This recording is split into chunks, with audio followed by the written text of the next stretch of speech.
It's almost time to re-enter the incredible world of Smash Bros. Ultimate as tomorrow Sakurai welcomes us into his home. Gabe and I are going virtually, and you are too, because he's going to take us and show us, I don't know, I figure he's got some cool artwork, some great plushies, maybe like a pinball machine. I'm sure he's got good snacks, cookies, muffins, some cucumber water. I'm sorry I hadn't told you this, but I'm not going virtually. I'm really going. I got to go bake the cookies. Dang. He hired me to bake the cookies. This video just got a whole lot better, and it's going to keep getting that way because we have big predictions for the entirety of the Smash Bros. Fighters Pass Volume 2. 6 fighters. Who are they going to be? We have been researching, we have been thinking, and we've got our list, and you are going to want to stay for our final prediction because that's the one I think that would make everyone go crazy. So make sure to let us know in the comments down below what character you want most in Fighters Pass Volume 2. Let us know your thoughts on our selections and then smash that like button if you're excited for more fighters. This is going to finish off one of Nintendo's biggest projects of all time. 6 more, and then Ultimate is truly Ultimate.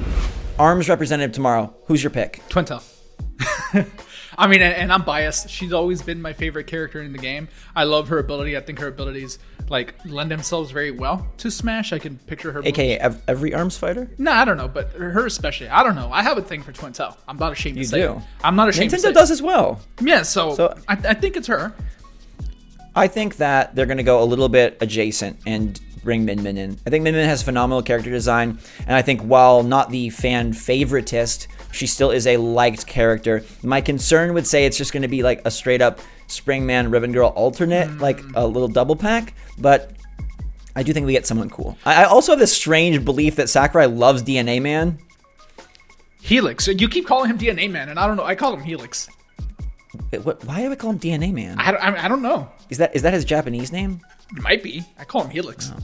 I think he is Helix. Yeah. So that's ARMS. ARMS, I like the inclusion. We'll have to see what the presentation's like. And they have said that they're not revealing a new fighter tomorrow, but inevitably 5 more are coming. And I think it'll probably happen soonish. I don't think there'll be too much time without a tease. So we're going to go through our picks. We've got a couple overlapping ones, and I think we're going to start with one of those. There is a pretty big, important game coming this year that will end up being one of the more exciting Nintendo published titles on the platform. And even though we know that sword fighters are kind of overdone in Smash Bros. And even though Sakurai said he thinks there's too many, what if the sword isn't actually sharp? Then can you get away with it? No More Heroes 3 is expected to hit Switch this year, and I think that Nintendo and Sakurai would like to include Travis Touchdown as a playable character in Smash. Yeah, I think he happens at some point. Now, is he first up after the ARMS reveal? I don't know about that, but I think that somewhere with the 5 fighters that happen after ARMS, I think Travis is going to make an appearance. Like you said, there's a game coming. It makes perfect sense. Absolutely. And Nintendo has stated, or Sakurai has stated, that Nintendo pre-established this list before the Fighters Pass was even ready to go. So I do feel like it's going to be games that were announced or already out, or things that it's not like, oh, in 6 months' time when Nintendo releases Breath of the Wild 2 and there's a new character from Breath of the Wild 2. I don't think that's going to really be too much of this list.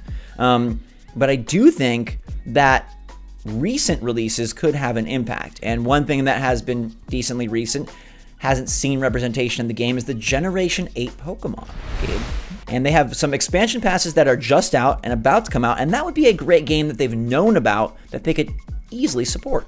Zach, you know I have myself a new favorite Pokemon with Isle of Armor. I'm really proud of you for embracing the new ones. Yeah, well, he's so cute. I love him. And, you know, Zach, who are we talking about? Tell the people, please. We're talking about Urshifu. You initially thought maybe Cubfu, but I told you, I think he's too tiny. Yeah, he is tiny. But yeah, get his evolution in there. I mean, I love what they did with him as a quote-unquote non-starter starter. I've seen him called that a lot. You have to, figure out which tower you're going to do in order to evolve him into a different stance and stuff. I love what they did, and I think a lot of people like him. So I think if Nintendo knew ahead of time, like, hey, we're going to have DLC for this, and he's going to be like the focus, I kind of feel like you need representation for Pokemon Gen 8. And yeah, I think so as well. I can't think of anyone better. I like him a lot. The starters this time around, like outside of the fire lineup, I don't know if they translate that well to like a Smash Bros. Character. And given that we have, Incineroar in the game as the most recent Pokemon edition, I don't think they're going to double down on the fire types. So, we've seen like Decidueye talked about a lot. I think now it makes much more sense, since it wasn't part of Fighters Pass 1 to be part of Fighters Pass 2, to go with like Urshifu and kind of hype the DLC. And he just looks like he'd fit. He really does. They really like Zeraora over there too. Like Nintendo, like they do. They make a push for him, even though he's kind of like forgotten. Not forgotten necessarily.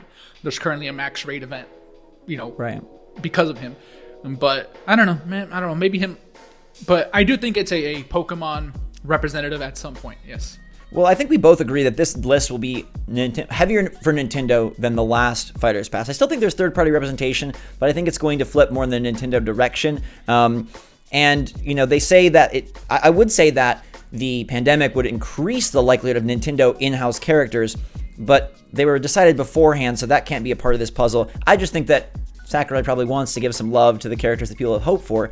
It is interesting, though, that the rumor mill has not really started up that much, but I agree with the Pokemon rep. I'm going to go with Zarude. I think that getting a legendary in there would be pretty darn neat. He's got a very interesting moveset, and he's just weird looking, and I think he would fit as well. But enough of the Pokemon. Gabe, there's a third-party company, a big publisher, that has done a nice job of supporting the Switch. And they support the Switch with two classic franchises, one being Crash Bandicoot and one being Spyro the Dragon. Now, we know that Crash Bandicoot 4 is about to be announced, and even though it doesn't look like it's coming to Switch at launch, I think that title hits the system. And that's why Crash Bandicoot makes perfect sense as a wonderful third-party rep. He would be super cool. Why don't we just lump them in together? Because I was going to say Spyro, so, Crash/Spyro. We'll include them here.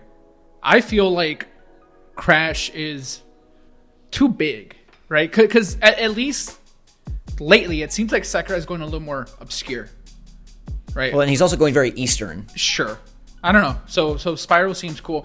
For me, the last couple of fighters in Fighter Pack 1 were kind of indicative where I feel like this is going to go. Like Terry being in there. Like, I don't know. Like, for me, a little... And not that Spyro's obscure. He's not. But he's less popular than Crash. And I feel like Sakurai likes throwing curveballs every once in a while. So when people want and expect Crash, why not throw Spyro in there?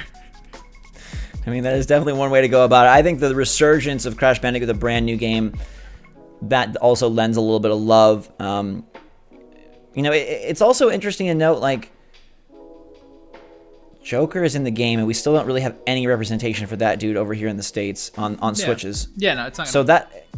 It doesn't even if Crash Bandicoot 4 doesn't make the system, like, that doesn't prevent them from including this. The only thing that makes me question that is Activision being a primarily Western company.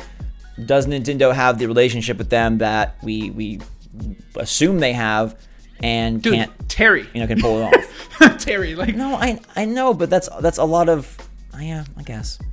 I mean, I hope so. Crash is one of the ones I want most. Banjo's in there. I mean, not a ton and Crash makes a lot of sense. I think we've seen some people, talk about the Microsoft partnership, and I think that Microsoft Nintendo partnership is strong, but I don't believe they're going to bring it into Smash. I don't think it's that strong yet. In the same way that I don't know that the Ubisoft partnership is strong enough to bring in Rayman or a Rabbit.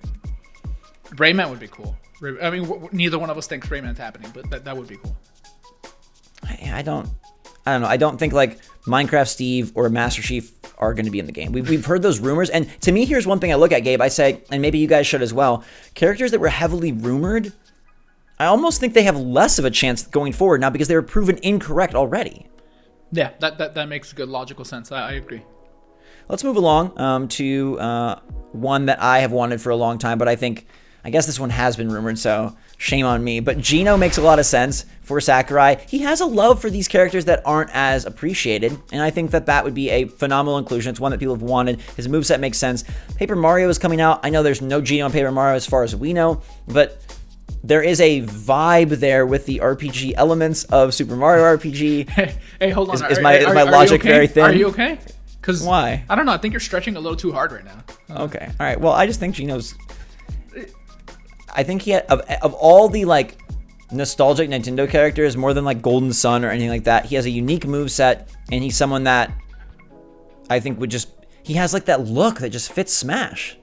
A look that fits Smash? I mean, everyone is in the game, so I don't know. I think it can make. I don't think the look matters too much. But he's cute. Like his art style fits, and he doesn't have currently, I believe, a Mii Fighter costume in Ultimate. I mean, Geno would be great. I mean, I have not much to say. Who do you want? Throw us yours. Okay, you're talking about Ubisoft maybe not having the relationship required, but you know who does have a very good relationship with the good old Nintendo? That's me. Well, sure, besides you. And by extension. I'm not going to let you just leave me out here in the cold. Regardless, Capcom. They do. And we know that third party was a big part of Fighter Pass 1. So why not have someone like Dante come on in here, Zach? You know, talk Sword Fighter, man. Sword Fighter, I know. That's the bummer here. But he has other weapons. He would have a similar like move set to Bayonetta, like, so you can like kind of go off of that and then just build and make him unique and different enough. But I like him a lot. I think Capcom is a great pick. I mean, we've heard some like scuttlebutt about like a Resident Evil representative. A first-person camera. Possible again. No. And then, you know, yeah, I think the Dante inclusion, it makes sense. It's been rumored for a while. One that you'll notice not on our list is Sora, which I think maybe with the Kingdom Hearts rhythm game coming to Switch gains a lot of traction. But the reports is that Disney said no already. So I don't think it matters if you have a game on Switch or not. Personally, like that doesn't seem to matter at all. But no, I don't think Sora happens. Like you said, Disney's not for it, so it's not happening. The final character, though, I think the one that closes this out, that wraps the ultimate package in the most fine and fun way. We both believe in this. I think Waluigi finally comes. I think it has been brewing. They've been building. It's going to be like a 3-year build-up to make this happen. And I think that is like the fan send-off for the best fighter Nintendo has ever made. The biggest game Nintendo has ever concocted and brought together. The most interesting assemblance of characters we have seen. Waluigi as the fan service final fighter makes so much sense. Picture, if you will, for a moment, Zach, the eve of the final release of this character, right, when he's gonna get revealed, and you know, everyone's talking about, oh no, you know, we never got Waluigi, and everyone's making up these wild predictions about who it could be, and then like the trailer opens up, instead of like the red like Switch logo where like the click happens, whatever, it's just like purple, like Waluigi purple, and then just from the second it starts, you know it's him, and then you just go into 40 minutes of him because Sakurai 40 minutes now. Yeah. I mean, I think about the moments of like the King K. Rool reveal, which is such a great bait and switch epic trailer. And that would just be the most satisfying moment, I think, for their team and for us as players. It seems criminal to not allow it to happen at this point. There's really no reason. There's nothing against Waluigi. Hey, you know of. What if he's been misbehaving over there? We don't know what he's up to.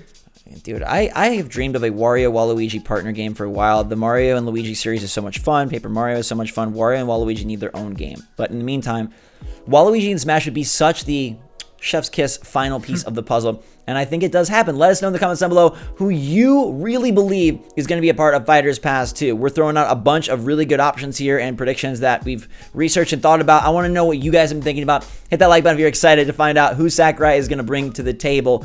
ARMS begins tomorrow, and then it's onward from there. 6 fighters, 6 more chances for your dream character to be included. Gabe, you want to throw out a dream pick that's not going to happen? A dream pick that's not going to happen. I want a balloon from Donkey Kong. You know those balloons that you have to like hit? Just, I want to be the life balloons? Yeah, I just want to be a balloon. A Donkey Kong life balloon. All right, I got you with Kamek, my favorite Secret Mario character. You put me on the spot. I had nothing to say, and for some reason I was thinking DK Balloon and Kamek, those are our dreams. You know what Gabe thinks about while he sleeps. Let us know your dreams in the comments down below. Smash that like button, enjoy the video. Stay safe and stay healthy and stay smart, everybody out there. We love you a lot. Appreciate your support. Members, special shout out. And until next time, everybody, have a fantastic day. For myself and Gabe, SwitchForce out.